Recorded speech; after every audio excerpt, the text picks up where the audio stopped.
guys, Nick Biddle here coming at you with this week's Leadership Drip.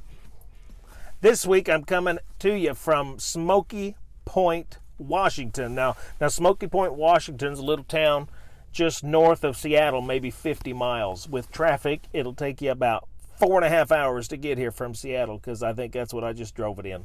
But hope you're doing well. This month we're going through a series on the DISC leadership styles, and I hope you found out what your leadership style is. If not, please go take the quiz.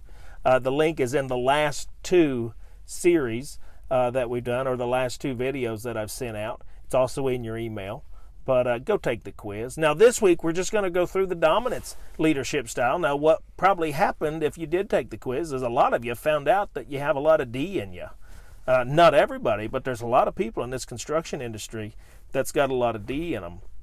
And that's great. D is for dominance, and that is fantastic. But you took the quiz, so you know your leadership style. But how do you identify the style of someone else?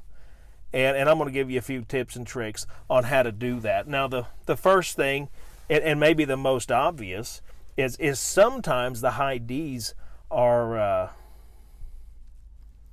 they don't have a whole lot of concern for other people and their feelings. Sometimes they think we're jerks. And that's really not the case. We're just so focused on the task or the goal or what we're doing that we tend to overlook somebody else's feelings. Another trait is this person is driven. They're confident. They're results oriented.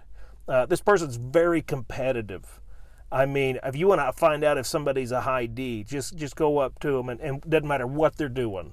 Just say, man, I bet I can do it faster. And if you've got an instant competition on your hands, you've got a high D that you're working with, because everything's a competition and they are in it to win it. And they value other people who are very competent at what they do. They don't tolerate incompetence really on any level. And so you're going to work with a lot of high Ds in this industry, a general contractor, sometimes inspectors, sometimes other trades. And so how do you go about communicating with a high D? Well, it's really pretty simple. The high Ds, we're all about facts. Don't bog us down with a bunch of chit-chat, a bunch of small talk. I small talk a little bit, maybe a lot too much for some of you, because this video is going to take 3 minutes, and you're like, Nick, you could have said that in about 20 seconds. But go right to the facts when you're working with a high D, and when you're communicating with a high D, don't talk about the problem, talk about the solution. They don't care about problems. They want solutions. If you don't have solutions, that means you're not competent, and I'm going to get somebody who is. But that's the high D. Guys, I want you to look around this week for high Ds. Think about how they make decisions, how I need to communicate with them.